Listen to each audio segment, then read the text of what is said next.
welcome to another episode of Earth911's Sustainability in Your Ear, the podcast conversation with a change maker working to accelerate the transition to a sustainable, carbon-neutral society.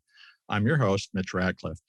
Technology and consumer electronics products have transformed life in just 2 generations, but they've also come with a very heavy environmental and social price, including ecosystems disrupted by mining and unrecycled e-waste, as well as communities in some countries turned into forced labor camps. But the electronics industry is also making progress by reducing the energy required to make and use a phone or PC, for example, as well as dumping a lot less toxic waste from the manufacturing process into the environment. Tech has also reduced the use of toxins generally and is investing to support recycling. There's a long way to go, granted, but we have seen real progress, even in the midst of a lot of greenwashing. To drive companies towards more responsible behavior, technology shoppers need better information to make informed choices about their personal environmental impact. Our guest today is Andreas Nobell, who is development manager at TCO Development. They provide an independent, nonprofit environmental and social responsibility certification for technology products called the TCO Certified Label. The TCO certified label is available for 12 types of products, including computers, mobile devices, monitors, and data center equipment. TCO works to hold the tech industry accountable for its products' impact on people and the planet. As TCO certified CEO Soren Enholm recently wrote, as a purchaser, you can put yourself in the driver's seat. And that's a goal that we have often talked about on this show, so we wanted to learn more. By the way, I'd also suggest you check out Earth911 writer Gemma Alexander's June 15, 2022 article, TCO Certification for Greener IT Products. You can learn more about TCO Certified for yourself at tcocertified.com. That's all one word, no dash, no space, tcocertified.com. Welcome to the show, Andreas. How are you? Yeah, thank you so much. I'm very good, thank you. Well, hey, thank you for joining us. First off, the organization's 30 years old. You just celebrated your 30th anniversary. How did it form? What was it that was identified as an issue that people wanted to address and came together to create this label? Yeah, very good question. So it all started back with our owner, TCO. Our company is called TCO Development, and our owner is called TCO, and that is the white collar union, you could say, and an umbrella for different, an umbrella organization for different unions here in Sweden that has around 1.1 million members. And since they are white collar workers, they started working behind a monitor 30 years ago. They were sort of introduced to the workspaces there. So they saw that a lot of people were getting eyesore, they were getting headaches and these types of things at the workplace. So they figure, okay, maybe we could do something here for our members that's connected. So they started looking into the issue and said, hey, let's find which products are better than others when it comes to sitting behind them 8 hours a day. So that was sort of the start of it all. And then it has just, caught feet, expanded out to Europe because it started small here in Sweden, and it caught feet, expanded out to Europe, and now it's a global thing, you could say. They were looking for ratings to make better decisions about the technology they were using. It started with things like eye strain and so forth. But When did the sustainability element get incorporated into the mission? Yeah, so that came very quickly. Just a couple of years after this, they started looking at the eco parts, you could say, the ecological parts of the products. They wanted to make sure that not toxins were put in, like heavy metals and so forth. So that was sort of the starting ground, and then it expanded into more and more criteria as time went by. And then from 2009 and forward, we like to call ourselves a sustainability certification, because that was when we included the social criteria into the certification. And this is sort of the last leg that was needed to complete the circle to be called a sustainability certification and not just an eco label. So that's interesting.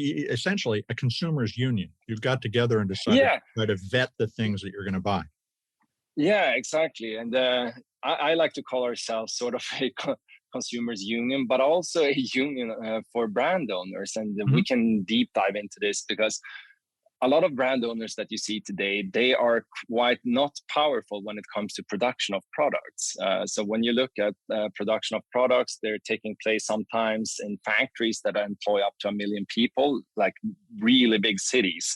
Right. And the owners of these factories are often not the brand owners themselves, you know, the Samsungs, Dells, HPs of the world, but instead there's someone else owning the factories. So imagine you being a brand owner coming into this factory saying, hey, I want to change the world. I want to do this. And you only account for, let's say, 5% of the production for this manufacturer. They will say, well, good luck finding another manufacturer that wants to take this cost and improve the condition for the workers. So here we come in. We can connect sort of the dots, who is producing what and where. So we can put all the manufacturers basically together and put collective pressure on these extremely big manufacturers. So the brand owners, they get more power by actually joining the program, certifying their products. Community creates leverage, in other words. Exactly. Great. Now, how are products certified? What does a product go through in order to earn the TCO certified label? Yeah, that's a very good question. So it takes place in two parts. So the first part is prior to the product getting to market. It goes through testing in laboratories. So as you mentioned before, energy efficiency, looking at what type of materials is in the product, if it is repairable, if the battery is interchangeable. A lot of these different things we include in the certification. So these things need to be checked beforehand and verified by an independent verification organization. That is not us. So we ourselves, we do not test anything. So you commission the research. Exactly, because otherwise, a brand owner could come to us with a brown envelope filled with dollar bills and say, hey, I want my product to pass. But this can't happen since we're only using independent verification organizations. And they also go through a system, a quality system that we apply on them. So we look after the quality that they do not, try to take any shortcuts. So we create this sort of back and forth with the quality to raise it over time. And that's before the product gets to market. Okay. Then we also look at all the data. So then we get a lot of test data back into our system when the product has gone through testing. And there we can identify, red flags for different things that we might see that, okay, this is pretty off, or this value is very close to the limit in the certification, the requirements. Then we go and buy these products off shelves ourselves. So it's not the brand owner who sends in, a sample that could be a golden sample. And then we send it for independent verification at one of the approved verifiers. So it's twofold. It's both mass production, but also post mass production. You've set some standards, and product designers look at those standards and try to match them because they want to earn the certification. And then you actually validate it by buying the off-the-shelf product and testing it. Also, yeah. Now, the big challenge in doing this in technology is keeping up with the rapid upgrade cycle. There's a new SKU every year for every product. Yeah. How do you keep up with that? Is that something that is refreshed on an annual basis? What's the trigger for a re-review? Yeah, so usually the trigger is that we get information from someone that's tested, because anyone can contact us. But most of the time, it's us looking at our internal data in our backend system, looking at all the data from the first test. The pre-mass production testing, and we see that the energy value is extremely close to the limit. Let's find out if this was, best case scenario, something they skewed to get it through, or if this actually is true. So that's one way of doing it. Or that is usually how we do it. Then Other times we have sort of a theme of what we want to do aftermarket controls on, like chemicals, for example. So then we just randomly pick products from different categories, different sizes, and so forth, and do a much more broader test. So it's not just those who had, the worst values or testing figures, but so it could be any product basically that comes through the post review. So yeah. Well, now, what kinds of tech buyers tend to use your certification, and where can people who are listening now find that information so they can check the next cell phone they want to buy or the next PC? Usually it's large public buyers like schools, armies, hospitals, and so forth. Yeah, procurement people. And historically, we've aimed for them as well because, we are a small organization and we're not Coca-Cola, so we can't do, ad campaigns for regular consumers. It's hard for us to create an impact on the brand owners for them to see that there is demand for certified products and more sustainable products. So that's why we have targeted our efforts towards these more professional buyers that buys products in the thousands. But if you are a regular consumer, you are more than welcome to use our product finder or send us a query of what you want to buy. If we have time, we will absolutely answer it. So we do it from time to time. But I would start with our product finder, and there you will find an assortment of different products. Some categories you will find many, many more products. In other product categories, you will find very few products. And I can go into why this is the case. Well, there are very few cell phones, for instance. And I understand why. Very few cell phones meet the standards that you have set, particularly for repairability. Yeah, especially that, but also the requirements on the social aspects in the manufacturing phase. So since cell phones are produced extremely intense because they are, something that lives for a year, a model lives for a year, and then next year comes a new model along. So the cycle of the development and the production and everything is super compact, and that creates a lot of stress on the factories and the workers producing these phones. So it's hard to meet our standards usually when it comes to social responsibility. So that has been, at least from my perspective, the biggest hurdle for the manufacturers to fulfill. Then, of course, you have the repairability. That's, on point, as you said, when it comes to, changing batteries and these things. That's very secondary to many manufacturers. They want to create a design product, a lifestyle product, instead of a product that lasts for a very long time. That's secondary. And since we have that as requirements, repairability and battery replacement, that's just two criteria out of like 70 criteria. You can imagine the product category becomes quite empty. There's not so many that could fulfill all the requirements. Now, that's a question that occurred to me earlier. Is you can look at the specs for a new device, and it can look like it all fits in terms of the technical performance, energy consumption, toxins, and so forth. But somebody might have switched out a processor that with one that was made at a socially irresponsible environment. How do you actually take the device apart and try to identify where things were sourced? So when we certify something, or we give out the certification to a brand owner that wants to certify a specific model, all the different SKUs, all the different components that they might change over time must be in compliance with all the criteria. It doesn't matter. It's not just, the first sample they send in with one type of processor.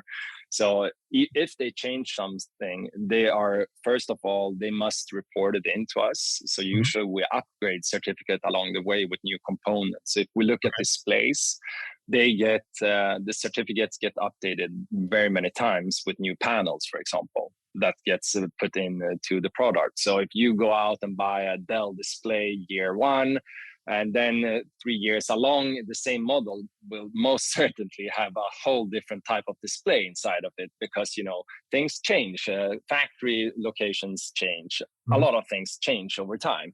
But if you get a product that is certified, all the components must be adherent, or they must comply with the requirements. So it doesn't matter when we pick it apart, it should always be in compliance. So how we do it is basically by tracing which factories they are using. Of course, as you said, it's very hard if you go down to the very individual component level. Then, of course, if we were to go down to a condensator, a very small transistor, it would be basically impossible to know. Of course, the inside of a device, a technically sophisticated device, is like a huge city of information in terms of where stuff came from. So it's completely understandable that it's challenging. But now, one thing we're working with to solve this problem is actually product passports. And you need to stop me on this one, because I could go on for hours on this. What is a product passport? So currently there's discussions, or there are actually work going on to develop digital product passports. And a digital product passport is sort of a unique identifier that will go with the product, stating what types of components inside of the product, where was it produced. A lot of different information can be attached to the digital product passport. And the beauty of it is that you should not be able to change the information as you go. So it's sort of a receipt or a passport that's been given out by a trusted source. So you can backtrack and see, this doesn't add up. This processor, as you said, is not the one that we're put in the beginning. This has been changed, or the battery is not the original one, or XYZ has been changed. And with this type of product, a digital product passport, we will be able to, expand the verification and deep dive much more into components and the specific components in the future when it comes to products, to assure compliance when it comes, to to chemicals that's been put into the product, the labor that were used to produce the product, and so forth. So, but currently it's in the research stage, the digital product passport, but it is part of the strategy of the European Union, if we look here in Europe, that it's going to come into effect very soon. Hopefully that'll spread, because we've talked here about the idea of provenance, being able to identify at retail, scan something on the phone and learn where it came from, how it was made, and so forth. This is a fascinating conversation. I want to take a quick commercial break. We're going to be right back. Go ahead. Well, we're back to talk with Andreas Nobell. He is the development manager at TCO Development, which created the TCO certified label for technology products. So following up on this idea of the ability to influence manufacturers, you've recently put a really strong emphasis on extending battery life in consumer electronics. How's that going? And are manufacturers starting to move in a positive direction? Absolutely. So in 2018, we introduced our first criteria towards battery lifetime. And I can admit we started, pretty carefully with the criteria, because we didn't know what actually the market looked like. We had indicators of batteries that we had tested in laboratories, but we develop our certification in a much more scientific way. We don't want just to put our finger in our mouth, raise it up into the air, and feel where the wind is blowing. We want to base our criteria on data. So to do that, we had to start slow. So in 2018, the criteria were that a product should be able to be fully charged, and discharge 300 times, and after that retain a minimum of 60% of the battery's capacity. So this we did because it was in line with a standard called IC 61960, a battery standard that we're using. The industry is using it. So introducing this, we saw that there were a lot of bad batteries that were actually quite close to the limit of 60%, which is crazy, because if you think about 300 cycles of charging and discharging. It's approximately 1 year of usage of a notebook. So 1 year later, you're standing there with 60% of the initial capacity of the battery. And when that happens, a lot of users start looking at a new product because it doesn't fulfill their need that they bought it for.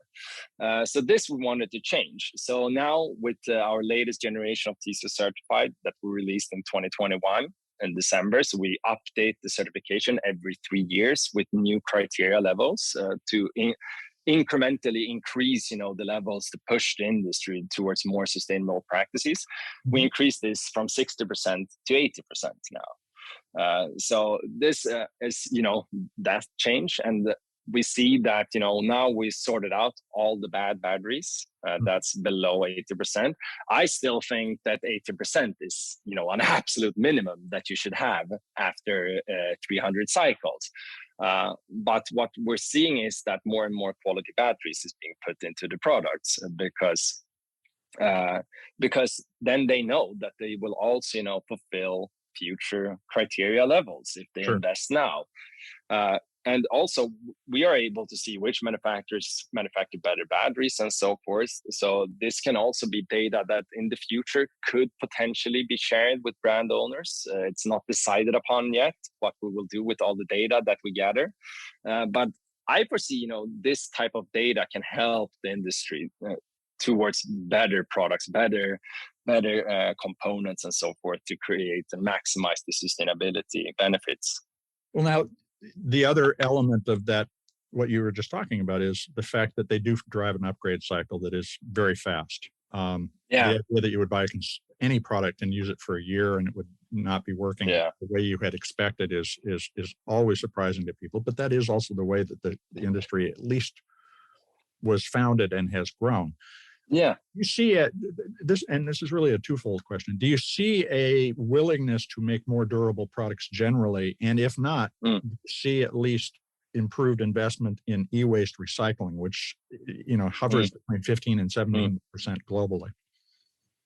To the first question, if I see the brand owners, being more, they want to improve. Yes, absolutely. Because now in our latest generation, we introduced something we call sustainability performance indicators, SPI for short. And these were introduced to give brand owners a possibility to go beyond the levels of TCO certified. So it's sort of a grading system. It goes from A, B, C, D, E and down.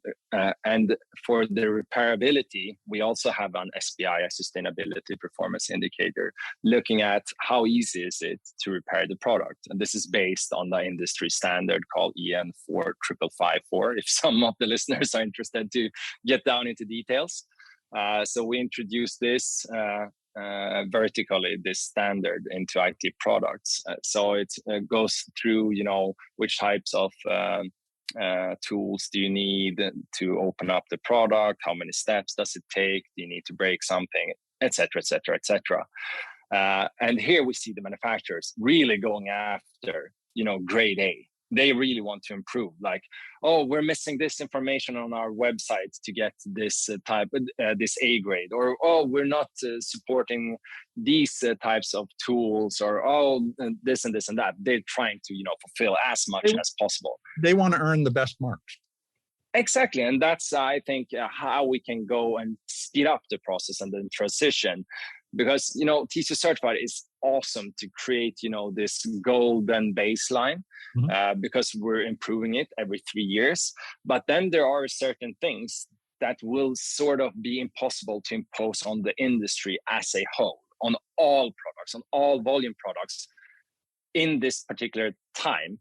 But maybe we can do it in 9 years' time. But that's where the beauty of the SPIs comes in. So for the companies that really wants to excel in a certain area, they can do so and get rewarded for it. So the idea here is to share more and more of this information that we collect now with purchasers going along, but especially share it with the brand owners themselves, because this is something we've done when it comes to how they work with social responsibility.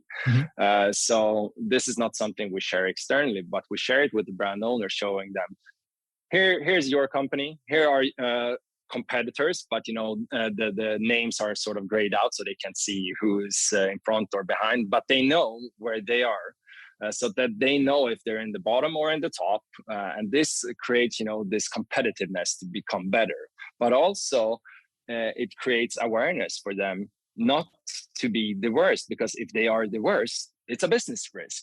And the same thing will happen, I think, when it comes to repairability and so forth. And we can see this, really speeding up now with all the big dragons doing a 180 basically when it comes to battery replaceability, repair programs, and so forth, because they understand they are being compared with each other.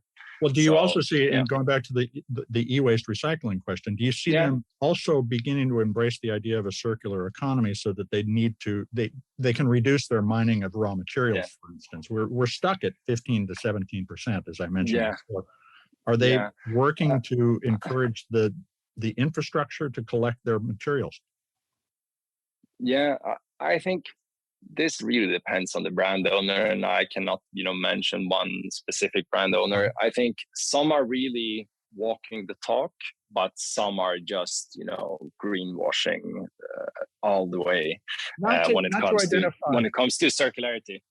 Not to identify any one of them, but if you were a consumer and you were trying to figure out how to validate a claim that a brand that you purchase from is recycling, what would you be looking for? How would you prove it? I mean, if I were a consumer, I would use one of the existing certifications that deal with this. Of course, I would say this because I work with TCO certified. But to trust something that's being put out, you need to have it independently verified. You need to have some independent party look at the data and say, is this plausible that you are using this much recycled plastic in this product? Are there receipts and traceability of this purchase of this plastic? You can never do this as a private person because you will never get access to this data.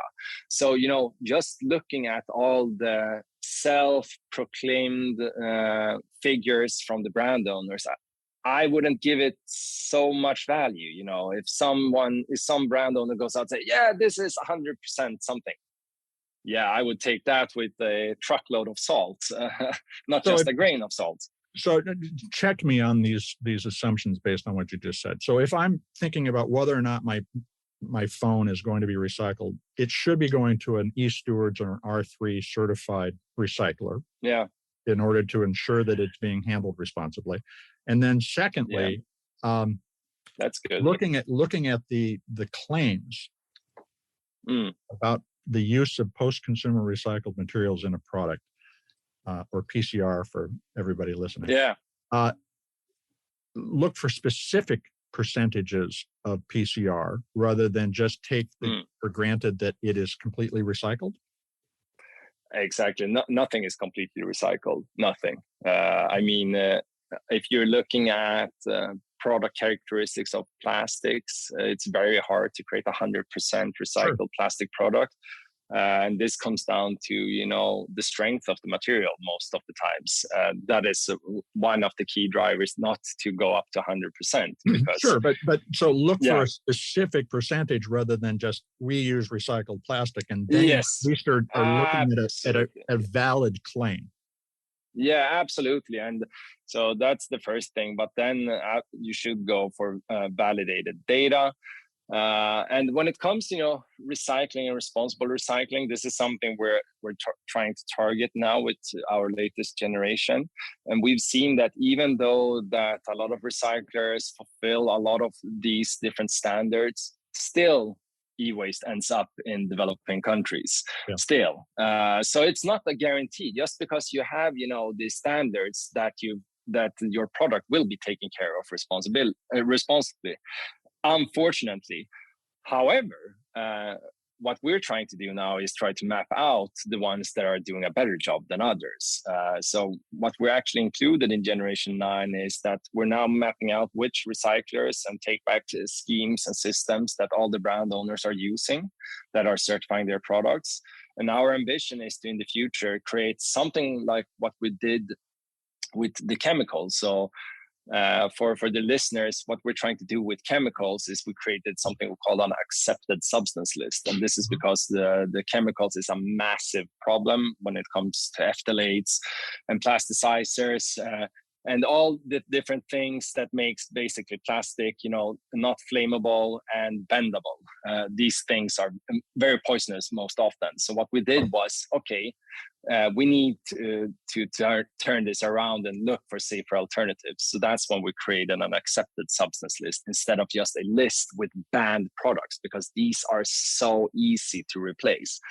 Sure. And this type of thinking we want to apply also for e-waste. We want to look at the different manufacturers or the different recyclers, which ones are doing a better job, and then they can become sort of accepted, and we can push business towards them that are doing a better job, for all the brand owners that are certifying their products. So you as a consumer asking for TCO certified, you are basically also driving this. It's you who are driving it.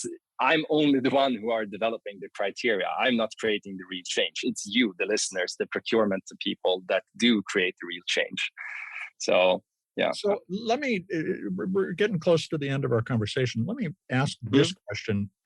TCO as an organization we talked about a consumers union.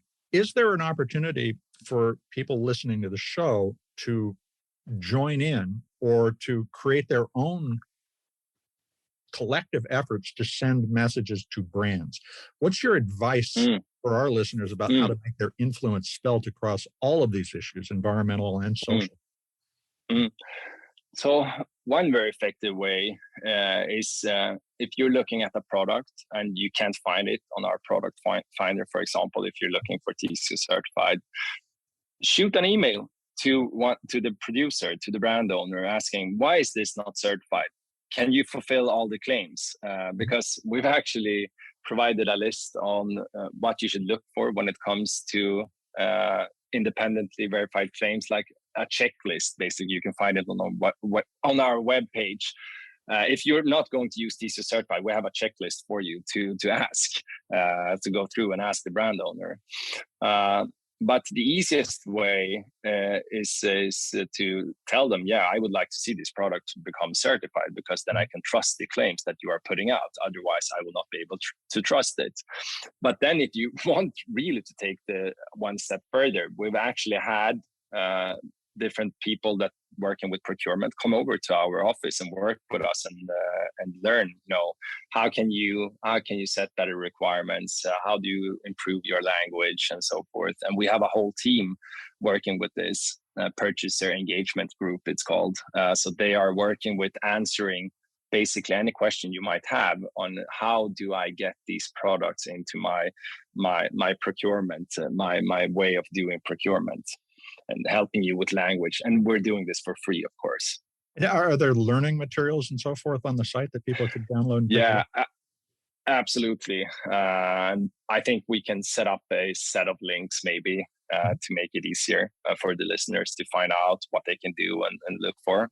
That'd be great. We would love to see that. Yeah. Well, Andreas, I want to thank you very much for taking your time to, especially away from your vacation, to talk with us today. No worries, Mitch. Thank you so much for having me on.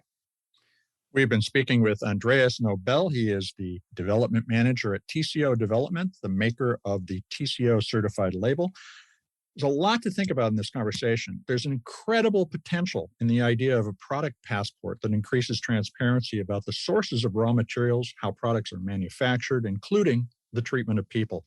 The challenge is making that information meaningful and useful to the shopper who's just trying to take care of their daily needs or satisfy an urge to buy something, which is a practice we probably ought to be rethinking too.